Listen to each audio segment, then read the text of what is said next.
I was kind of like thinking, what should I talk about? And probably some of you visited the exhibit already, and maybe some not. But in order not to really bore you too much with repeating the same stuff that we've been trying to say here for the past week and a half here, I thought maybe I'll just try to tell a bit the story behind the exhibit and how we started working about it in the beginning, a bit more than 10 years ago.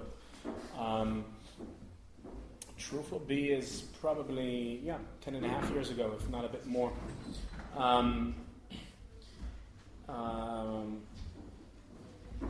Just an insight into our thoughts and the way we saw things and how this idea came together. So I served in the IDF from March 2001 to March 2004 for 3 years as a soldier and a commander. 2 years of my time were in the West Bank. We're talking about the peak of the violence of the Second Intifada, 2002, 2003. Towards the end of my service, I grew up in the political right in Israel, and I'm not going to go too much into my background, but I did my high school in a settlement in the West Bank. My sister is a settler today in the West Bank. My cousins were settlers in Gaza. So that's kind of like where I grew up politically. And throughout my service, I had many doubts and questions about what we've done, but somehow I went through my service with doing what I was told to do, rather with asking too many questions and following up on these questions. But it was only towards the end of my service when I started to, truth is, if you would come to me at 11th grade, when I was still in high school, and you would ask me, what do I want to do when I'll grow up? I would say the plan of my life was already, the script was written down. Graduating high school, joined the military, served as a combat soldier, of course, traveled to Canada after, worked for my cousin, earned some money in dollars, traveled to India, get stoned a bit, leave things behind. Come back, SATs, Jewish philosophy, Hebrew University in Jerusalem, which is more or less the pathway that most of young Israelis my age take, apart from the Jewish philosophy as their major. They usually learn something else, study something else. But I was faced with this question again 4 or 5 months before the end of my service, and I had to kind of answer myself whether this is still the path I want to follow. And I think just being there at this place where for the first time as an adult, after years in the military, I had to answer the question, what do I want to do when I grow up? That everything changed for me. It was kind of like the first second that I stopped seeing the world through a perspective of a combat soldier and started seeing things from a different perspective. And then, in 1 second, I basically, all my world was upside down, because military logic, military way of thinking, the way I justified things to myself throughout my service just stopped making sense anymore. And it was that strong sense that something was wrong that brought me to where I am today.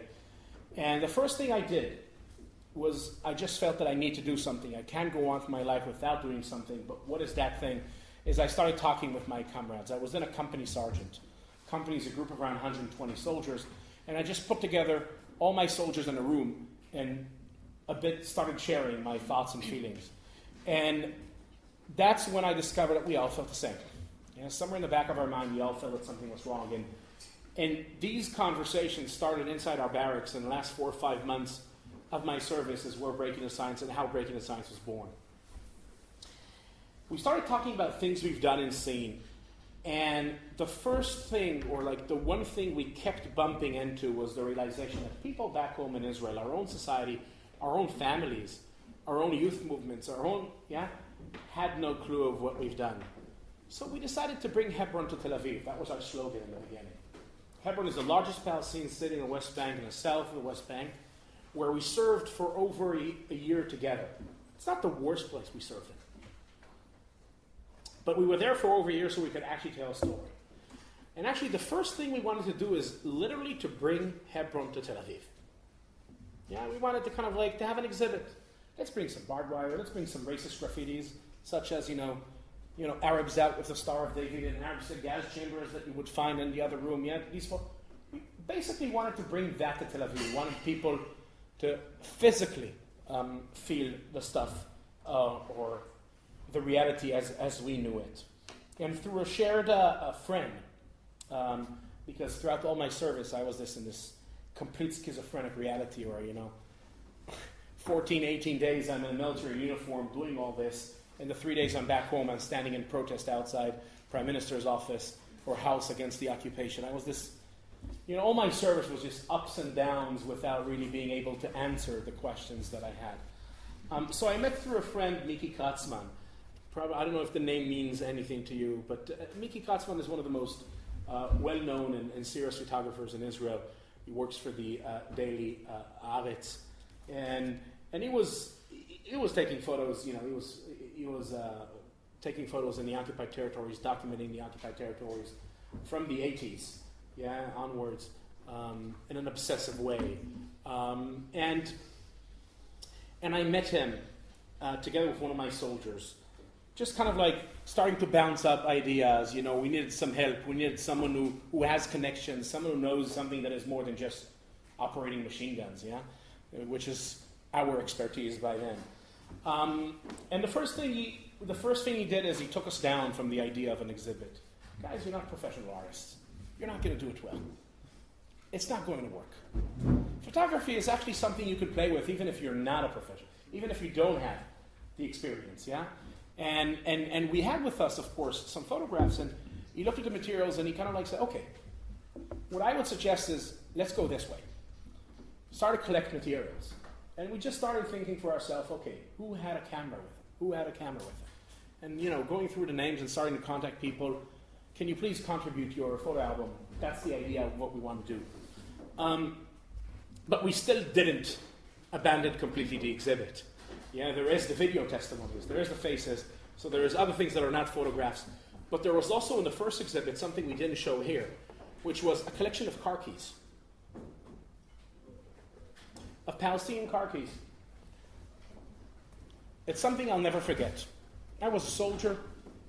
It was around, I was actually a company sergeant then, 7-8 months before the end of my service. As a company sergeant, we go into a new barracks, so I need to sign up all the equipment that are there. There's rooms, there's beds, there's radios. I just need to go through the list and mark everything and see that, because otherwise they'll put me in trial and, fine me for what is missing. So we got into a new barracks. And the week before I was reading a story that Gidon Levy, a journalist in Haaretz, published. He has kind of like a weekly column, like a story from the occupied territories, and Mickey for years was the photographer accompanying him. And I was reading the story about this Palestinian village in the north of the West Bank. At the exit of the village, there is a checkpoint. Right before the checkpoint, there was a yellow line. And every Palestinian that passes the yellow line without a permit, without a permission from the soldiers kind of like dry him out, Put them aside, take his car keys, leave him for a few hours, just like you see all the handcuffed and blindfold Palestinians there in the photos. And that's another form of drying out people,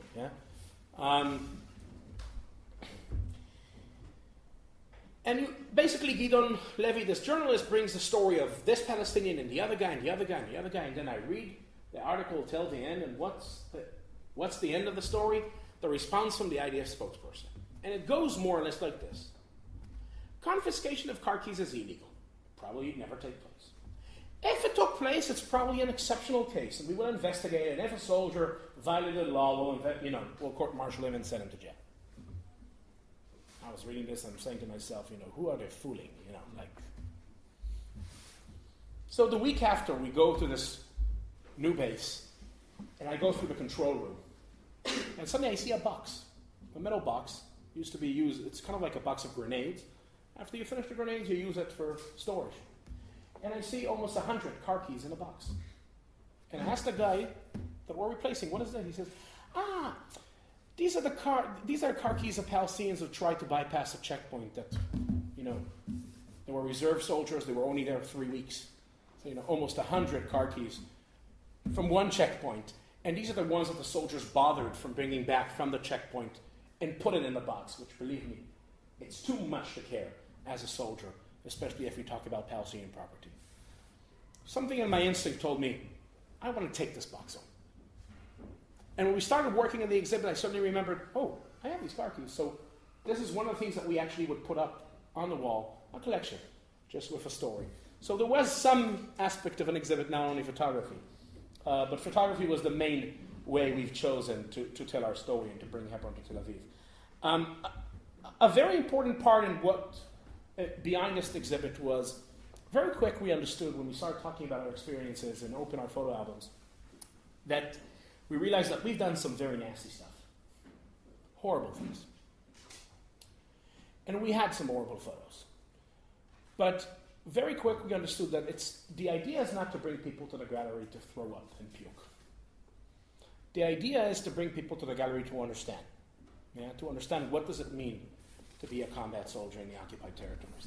And that's in a way what this exhibit is about. It's not only to tell a story of anecdotes, of events, of what's happening there. It's also going into our mind, because I can tell you many things of how I felt then. But it's not going to be real as these photos are real. Because no photo here in the gallery was taken to be exhibited. You document your daily life, we documented our daily life. It's months after the last photo here in the exhibit was taken that we decided to put together this exhibit. That is very much how we saw the reality then. And very much how we know the reality. So things that we see a lot, you see here on the walls. The way we see the world, through scopes, through camouflage nets, through armored jeeps, that's how we see the world. That's from our perspective. And that's why the only photos that made it into the exhibit were the most banal, day-to-day stuff that every soldier who served in the occupied territories and had a camera with him would have similar photos in his album. And I think this is also a very important part in the story of Breaking the Silence, of not trying to focus on the extreme things, but trying to talk about day-to-day of occupation. What's happening there? What does it mean, a prolonged occupation? Just a few more kind of like thoughts I want to drop, because I'm getting towards the end of my 10 minutes, I think. Again, just to emphasize, for us, a photo is a testimony, a photo is a platform. And as opposed to many photos and the way you think of photos is, how you take the photo says very much. How we took the photo says very much about how we saw things. But in Breaking the Silence is who puts the photo on the wall. And in what context, that in a way speaks even more than actually how the photo and what you see in the photo. And in a way, Breaking the Silence is the place, where the occupier becomes the journalist, the document body, and the activist later on. Because the way you put it and because you choose to put it up.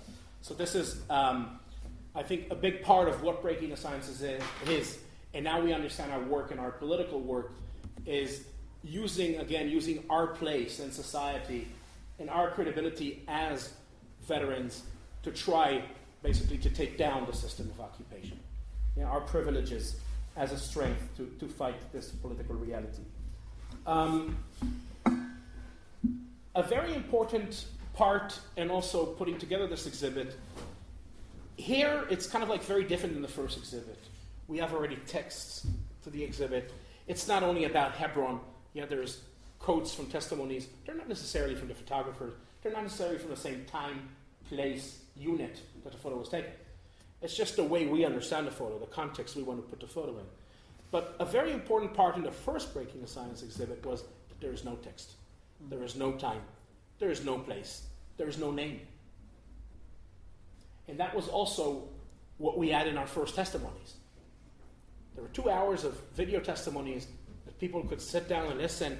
They had no place, no time, because a very important part of what we're trying to say is that this is not a story of an individual soldier. This is not a story of an individual event.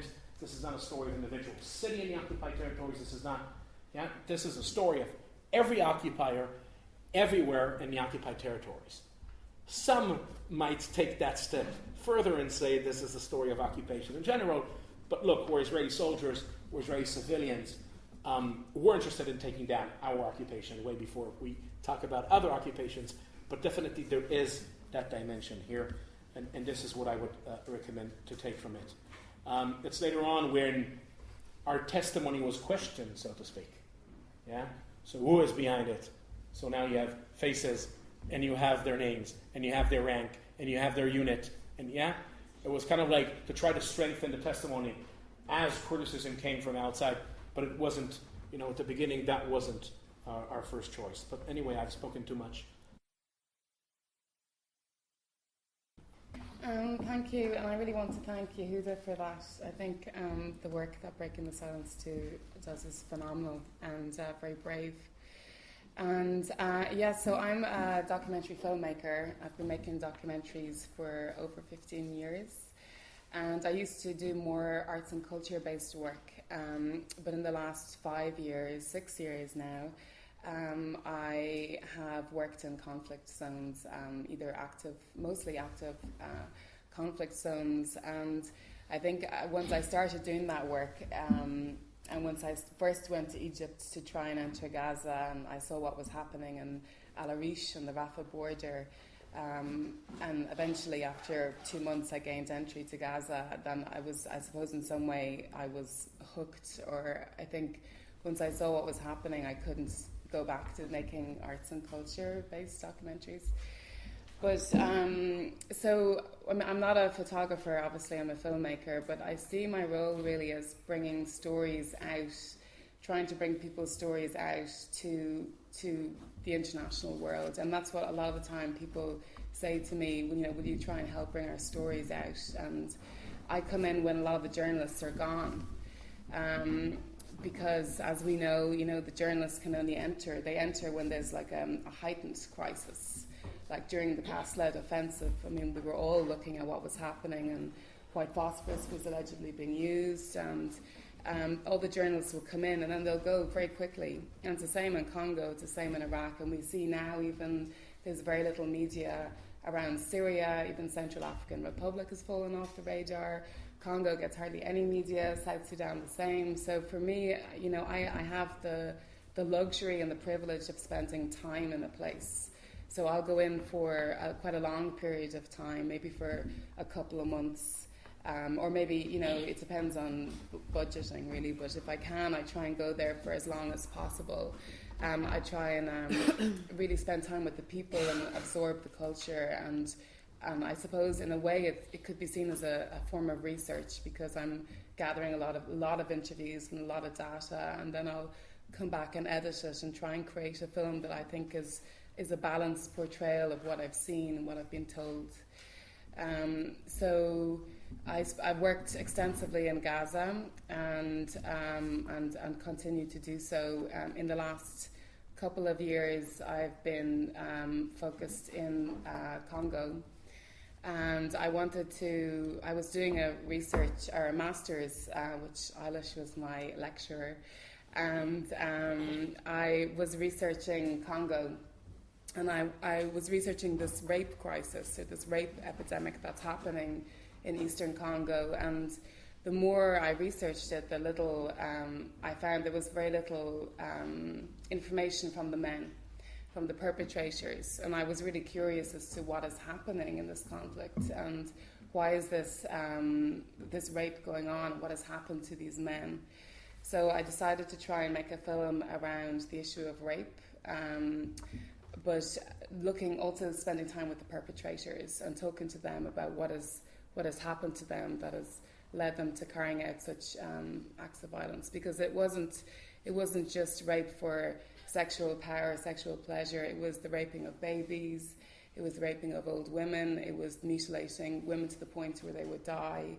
It was, cutting up bodies. It was extreme acts of violence, which is still ongoing in the eastern DRC, and it's happening in many different active conflict zones. So I suppose this is what I do is I spend a lot of time and I really embed myself with local people in the region, and then I can access areas where there is no UN, there are no NGOs, and try and bring out the stories to people, hopefully internationally.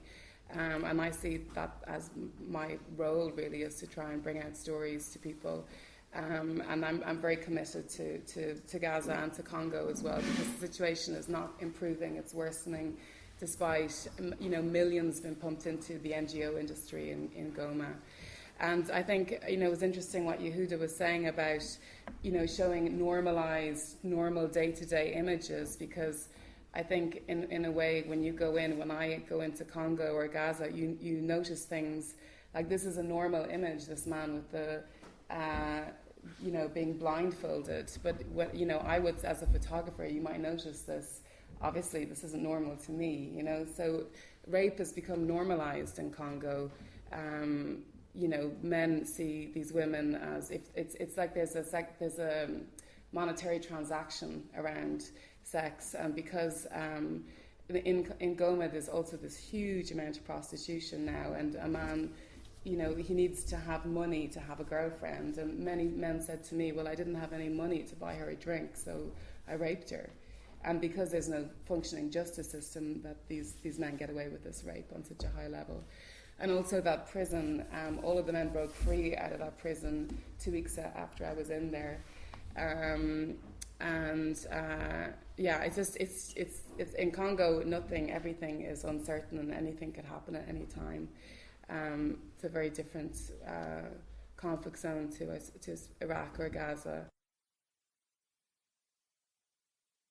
Thanks very much to Orla and to Trócaire for inviting me to contribute to this evening's panel. It's a really interesting topic, the role of photography in conflict situations.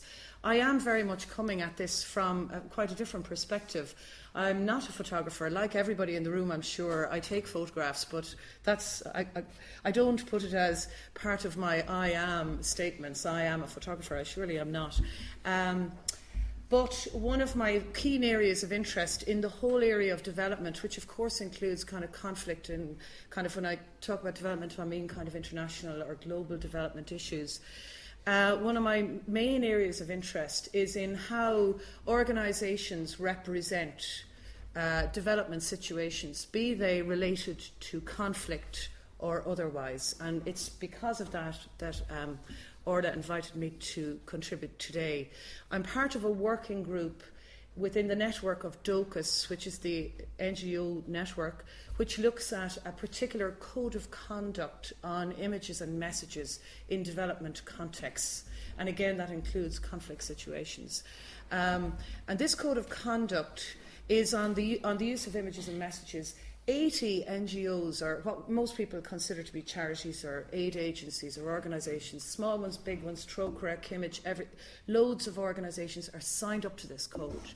And it's kind of part of my role, I suppose. One of the things I do is to try and facilitate and support organisations to, I suppose, to behave well in terms of the kinds of images and messages that we put out.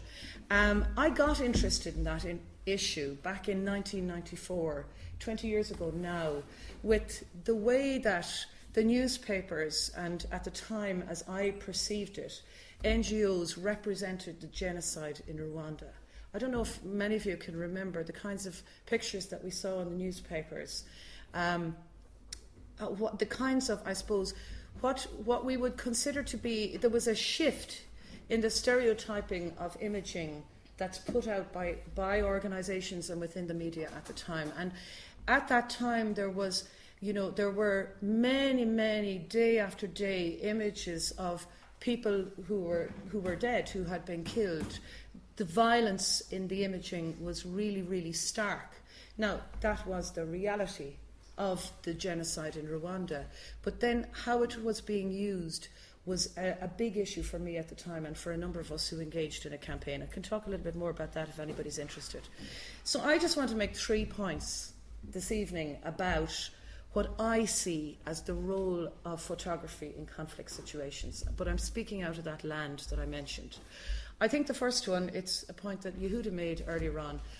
Context really matters. The context within which we understand photographs, images, the context within which they're taken, the context within which they're shown. So remove the text from all of these images, and you get a completely different story. So context matters. I think there's a huge role for photography in breaking the silence, and we're all very aware of that.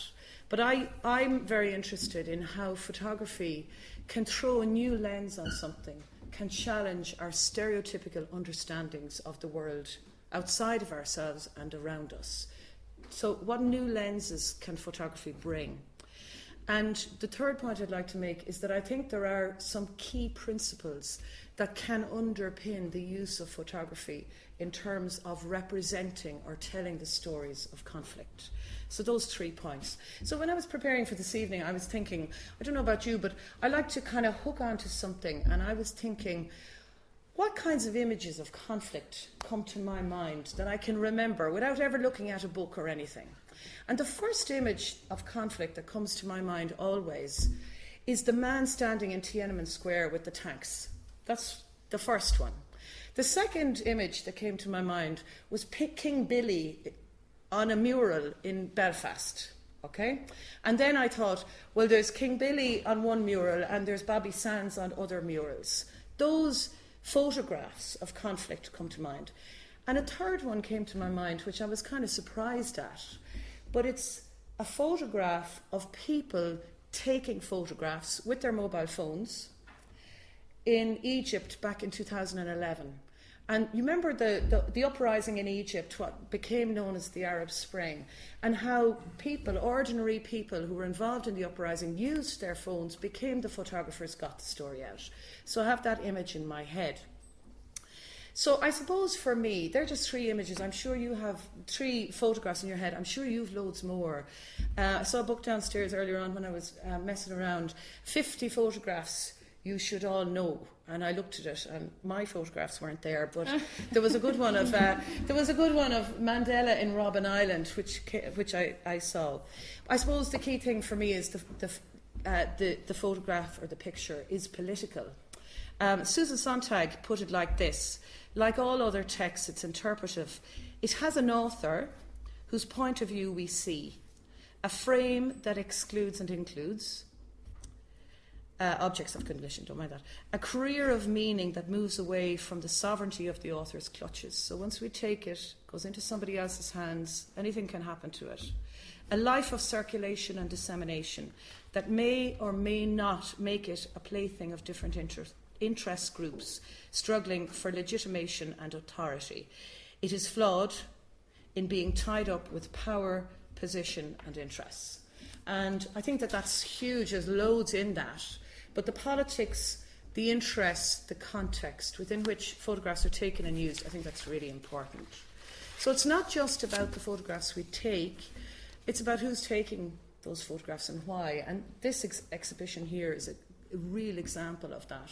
It matters that it's been taken, that the photographs were taken in the context they were taken, by whom, in order to tell the story that it's telling. But it's not giving us a complete picture. It's not even trying to do that. But it really matters what photographs were taken and why. And it matters what role the photographer in any conflict situation is playing, in my view. Some photographers see themselves as artists, others as journalists, others, in Derva's case, we were talking about filmmaking, very similar to photography. The activist that Yehuda mentioned earlier. For a lot of organisations like Trócaire and others, they work with photographers who see themselves as a mix of all of those, but they're contractors. So they're contracted to take photographs in conflict situations to tell a particular story. And that's particularly relevant for the Code of Conduct, and I'll mention a bit about that later on. Is it photographer as spectator, photographer as person in the living moment trying to tell their story? So, and it matters whether they're used by NGOs, in the news, what text accompanies the particular photograph. And I believe that photographs can play a really good service in documenting, giving witness to realities that a lot of us don't experience on a day-to-day basis, just like we're in the middle of here, surrounded by here, and give a new lens. For me, these photographs were very strong in giving a new lens. I've never been to Gaza or the occupied territories, and I was very struck by the photographs that are taken like through the barrel of a gun, and very struck by the photographs of all of the people with their eyes covered. But mostly up on the gallery there, those photographs of those victory trophies, they were what really, really struck me. as part of the kind of, I suppose, the improvement of the way that organisations use images and the messages that accompany them, some people feel that it means that you can never show stark imagery or, very horrific experiences. But that's actually not really what that whole, I suppose, good practice code is all about. It's much more about certain principles. So the principles of equality, dignity, human rights, respect, solidarity. Now, what that means is that we're not kind of showing people as helpless victims all the time, but people with agency, people who have action in their own lives. And I was really struck by those pictures upstairs, because often people ask me, what's the red line? And you mentioned red line out there, I noticed. What's the red line? As in, what can we never show? Okay? And most people say, you really shouldn't really ever show pictures of people who are dead, who have died. But those photographs up there, they are of a man who has died. But the context within which they're shown problematizes the whole thing of having this trophy photo. So the idea, for those of you who haven't seen it, this is my interpretation, you can explain it better probably afterwards. It's like soldiers, when they have killed a terrorist, which is in the text upstairs, I have a bit of question about that, but anyway, when they've killed a person, they take a photograph of themselves with the person who has been killed. But by showing those photographs in that way, they're actually they're raising questions about the value or the right or wrong of doing that. So photographs can document, they can give a new lens or a new framing to conflict situations. They can challenge myths or stereotypes. But depending on the context, of course, they can reinforce these stereotypes. Or they can repeat our already existing frameworks. So if somebody already goes into a conflict situation taking photographs, and all they're looking for is pictures of women as victims, all they're looking for is the photo that will sell newspapers when I go home, all they're looking for is the story of the woman who, her life will get more money for the agency. That's just going to repeat that framework. So photographers are no better than any of the rest of us. They live in a world full of stereotypes, full of already preconceived ideas of what's involved in a conflict situation. And I suppose I'm mostly talking about photographers who go into a situation as opposed to the kinds of photographs that have been taken here. But it does raise questions. Do all photographs in conflict situations challenge stereotypes, or sometimes are they used to replicate them? I did a quick search. I often do this, image search on Google for Syria, okay? And what came up was a million images of conflict. I did a similar search for conflict in Afghanistan. Do you know what I'm talking about? You know, you stick it into images, and you get all these millions of images up. It takes ages to come up on the computer if your computer is slow. The ones in Afghanistan were all of American soldiers. Really interesting. The ones of just Syria, you know, if you put in Syria, not conflict in Syria, most of it is of particular kinds of conflict images. So the predominance of images that we get are of stereotypes of conflict. The heroes are on the one side, they're warriors, and on the other side, the heroes are the aid agencies and the aid workers. The victims are usually women and children. Very interesting to be in this exhibition where there are so few images of women and children, mostly men. The common images we see, refugees and refugee camps. It starts to depoliticize the politics in the photography. So it moves, in my view, conflict moves from a political economic reality into a humanitarian reality through the use of these stereotypical representations of conflict. Funerals and burials, big kind of, I suppose, motif, if you like, of the representation of conflict in photographs. Haven't a clue about time, but I'll finish in a few minutes. Thanks a million. So So, as I say, often conflict becomes humanitarianised, and conflict becomes the only story in town. And if one was to imagine that this fully represented life in the occupied territories, one would imagine that conflict is the only story in town. I know that that's not the intention, never was, never could be. But other realities are happening. And when other realities are silenced or left out of pictures, left out of photographs, we start to believe that change cannot happen. We start to believe that things will always be the same. But actually, change can happen.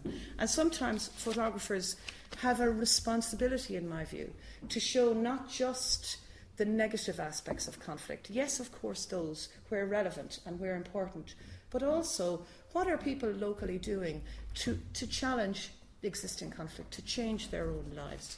So just a few more little comments with reference to this code of conduct. If anybody's interested in it, I know some of you are from NGOs, I'm sure, but others are not. It's all, most of the NGOs are signed up to it, and you'll find on their websites references to this code of conduct, but you'll get it on the DOCUS website, docus.ie. But I think it presents a few key challenges for photographers and NGOs, organisations, and their relationship. A few challenges that I think this code presents. First of all, it's about how we represent different groups, whether they are women and children, men, people with disabilities, what other groups in a variety of different contexts. The predominant images that are coming out of NGOs in recent research these days are of women and children. We're all used to the happy African kid, the woman with the family, the Madonna and child representation. Men are silenced and invisible in many NGO representations, okay, or else they're sitting around doing nothing. Stereotypes, okay. So for photographers and photography and for NGOs, I think that images need to show activism. They need to show where people are taking action in their own life, just like this exhibition here. They need to move away from the very kind of stereotypical dichotomy of victim and saviour, and not to exoticize. An awful lot of what we see of conflict internationally shows exoticized images of the other. It's like there's some. It becomes that people are not really real, actually. And I really liked that when I was looking at the text. It's this particular one here, just behind me here. I'll just read it for you if you don't mind. I think your judgment gets a little impaired when your enemy is an Arab or somebody else who's in your eyes. Like you don't look at him as a person standing in front of you, but as the enemy. And this is the word for him, enemy. Now this is the bit I think is really interesting. He's not a dog.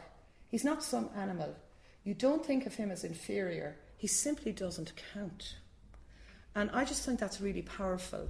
This whole thing of othering that happens through the photography of conflict, that we can, not always, but depending on how it's used, we can kind of feel so far away from people that they're not like us and we can't understand them. So I suppose photographs shouldn't be shocking for the sake of it. I think the context within which they're used is really important, back to my initial point. And in the code, there's a few things for photographers. The need to seek permission and consent of people in terms of taking photographs and using them as far as possible. And to collect information so that we have a context. It's not just a picture that looks lovely with a name on it, but actually we don't know who that person is or the context within which the photograph was taken. And to be careful of the perspective from which photographs are taken. An awful lot of photographs that are used of humanitarian situations, and I've made the point, I think, or I would argue that a lot of conflict photography changes from political photography into humanitarian photography. It reinforces stereotypes. You know, images are taken from above people and reinforcing some kind of superiorist relationships. And the manipulation of photographs is a big challenge, I think. So there's lots of challenges for organisations and for photographers in representing their stories, in trying to break the silence. And I suppose I'd be cautious in trying to break that silence, not to replicate existing stereotypes in how they're used. Thank you to Troca and to Breaking the Silence in particular. I think it's a really important exhibition to enable these kind of platforms. What I want to really key into, I think that some of the points you raised are really important. Context in particular, the challenging of stereotype, for example. The processes of collaboration, I think, are equally important in terms of being an artist, a photographer, a filmmaker. And I think I also recognise what Derval was saying, because really the hot off the wire kind of news broadcasts that we're used to, people move in, media moves in and out of conflict zones very quickly. But what's more important is how people attempt to rebuild their lives afterwards. How the role of testimony in this case, the role of narrative, how does that embed itself in histories? How does that challenge particular central views that we might have about how conflicts are being conducted? So I'm going to first of all talk about just a couple of examples that might try and tease out some of the things that I want to explore. It's from the first slide is from. I just want to frame you in a particular location. Okay, take you back to 1992. We're moving to another part of Europe. This is the former Yugoslavia. The image depicts the National Library in Sarajevo. It's a really potent image. It's an imaginary image, but somehow it talks about photography and this kind of fleeting moment. And the librarian of the Sarajevo National Library, he describes this moment. He's standing outside the library is burning. Literally, leaves of paper are flying through the air. And he describes this moment where he holds out his hands, and a grey leaf of paper, which he describes as this dark grey negative where he can still see the imprint of the text. It dissolves in his hands. It disappears. So it's this moment of tragedy, this moment of lost archives, as well as, of course, the numerous lives that are lost during conflict. At the same time, cultures are contesting with each other. So a lot of what's at stake, I would argue, is the rebuilding of lives, the battle for hearts and minds, the idea of contesting cultures and which becomes more dominant, or how cultures can mediate in particular moments. I wanted to refer to this really curious photograph that I found, and I'm only going to talk about historical found photographs that might say something about archives, that might say something about history, not photographs that I've actually taken in this particular context. This photograph was found in a classroom in Peja, in Kosovo in 1999, just as the Serbian paramilitary groups were being fought back by NATO planes. And they'd embedded themselves in these human shields, particularly in schools, in local communities. This school was half demolished, and I was working in this area, and I was actually with an NGO, and we were walking through the building. I found a lot of torn up photographs, lots of records. The place was a mess, but I found this one photograph that's still intact. And it's this tiny little 6-inch by 4-inch black and white photograph. Remarkable. All the faces are scratched out. I have no idea how it happened. I know it was it had been a barracks for the Serbian paramilitary groups. We can imagine it may have been done by a soldier just bored in between those moments of action. I brought it home. I kept it for 2 years, and it just puzzled me. I kept thinking about it. I eventually went back 2 years later and made lots of copies of this photograph and recirculated it back in this small community. And I was obsessed with trying to recover the names of these individual children who would have been, I worked it out, they would have been roughly the same age as me at the time. The photographs taken in 1972 when Yugoslavia is still under Tito, when the Union is still very much together. So what happened is, to cut a longer story short, we eventually were able to name a reasonable percentage of the school children, and it became collaborative. So the whole village, the whole area, the school teachers, everybody got involved. And something curious comes out of this. It becomes almost an agreement, a tacit agreement, that this might be a kind of act of resistance, a way of kind of, describing or reclaiming what had happened to this group of school children. So this was completed, and then this photograph was consequently recirculated in lots of different contexts, originally as a book, going back to this original kind of idea of the school photograph with a list of names. And you'll notice in the list of names, some of those children couldn't be identified. And it seemed to be something about ambivalence. It seemed to be this very ambiguous moment where some of the children either couldn't be described, or there was a kind of embarrassment that they may not have survived. So what happened with this photograph next was that it started to be recirculated and recirculated with the permission of the school. It became part of a schools pack for an NGO, so it became a kind of platform. It became a point where, in a classroom situation, a teacher could use that photograph with similar age kids to start a conversation about what was happening in contemporary Europe. So this photograph that starts in a very negative way as something that's just discarded, something that's vandalized, almost a representational act of genocide, is recovered and becomes something about a kind of counter-memorial, a way of perhaps challenging the moment of what had happened in that classroom, and also the lives of these Kosovan children. Shown again in Paris, this time accompanied by a whole series of passport photographs that have been recovered from a number of people who had been displaced during the Kosovo War and forced across the border. There's an amazing story actually about a photographer in Tetovo, just across the border from Peja. And as people lost their identity cards, they were pushed out of their homes at gunpoint. You remember those journalistic images of trails of people in 1999 being forced out of their homes in various parts of Kosovo and being pushed across the border. At that time, they were, passports gone, money gone, everything gone. When you cross the border, it's a little known fact, you actually have to have ID to get into a Red Cross camp. So there's this amazing humanitarian gesture. A high street photographer photographed something like 25,000 people in the space of like a really short time, and then handed back these passport photographs. So the people who'd been kind of dispossessed and become refugees, displaced, he was giving them back this kind of gesture, this both symbolic gesture and very practical object that they could then use. Here's a detail of how these passport photographs looked like. So it's a small section of some over 20,000 photographs.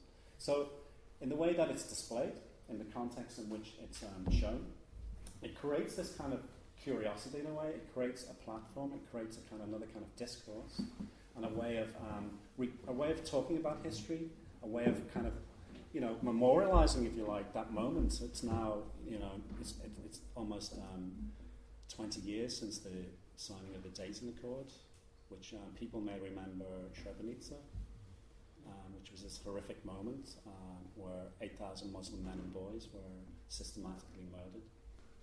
So I'm going to actually talk about that now. I spent a considerable amount of time travelling between the late 90s and into the turn of the 21st century, really working between various countries in Yugoslavia.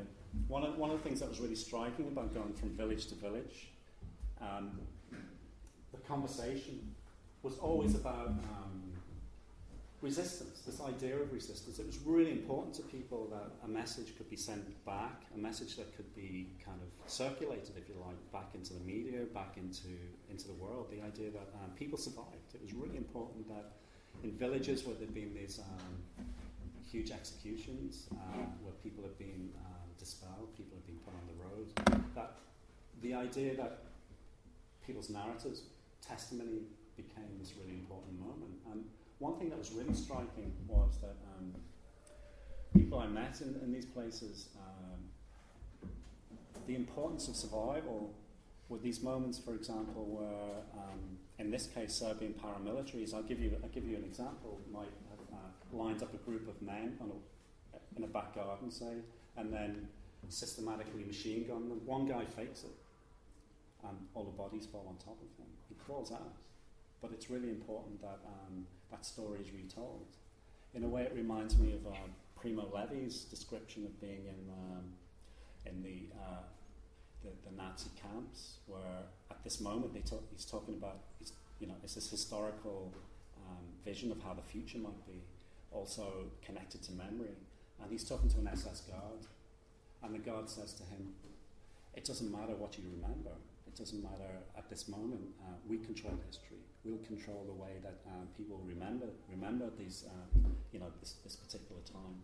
But something slips through. Something always slips through, and I think this is one of the really interesting points about narrative, about storytelling, about testimony, that people survive, and those split-second moments that people, it's a life-changing or life-saving moment that people want to survive. So I made this piece of work around that idea. It's installed in a site-specific space. It reflects a particular architecture, which was a recovery centre in the northeast of Bosnia, in a place called Tuzla. This is the place where the International Centre for Missing Persons is located. So even today, 20 years later, this place was set up in the mid-90s, shortly after the Dayton Accord, particularly around Srebrenica, and they developed the technology to take DNA samples from human remains found in mass graves, and then take blood samples from living relatives to bring closure to the relatives who lost sons, daughters, and so on.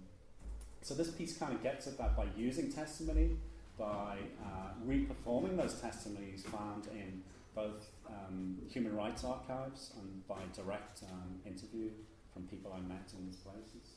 So what you see in this image is it's just a very simple slide projection of the morgue complex in Tuzla.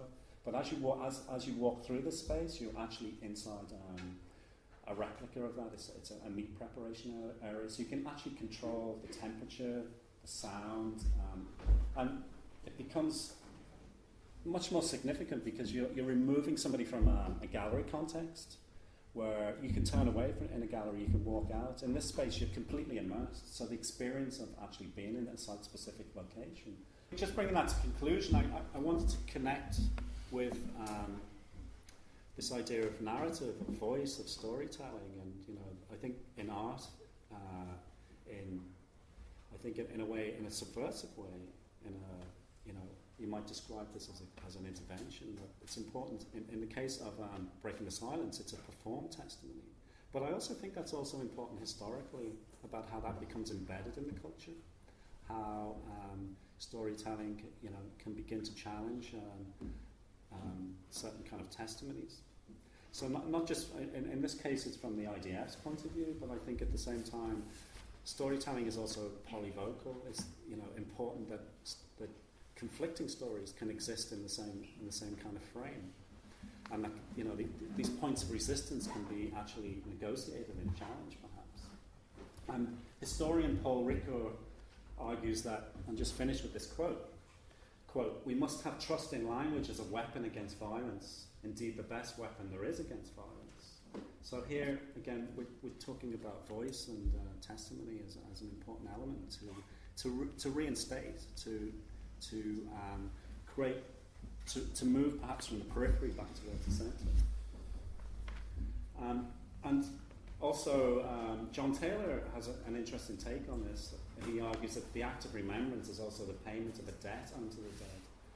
The idea of constructing an archive or challenging history can become a form of resistance. And in a way, when audience meet that point of mediation, of visual representation, something transformative perhaps can happen. And perhaps that's what this event is about.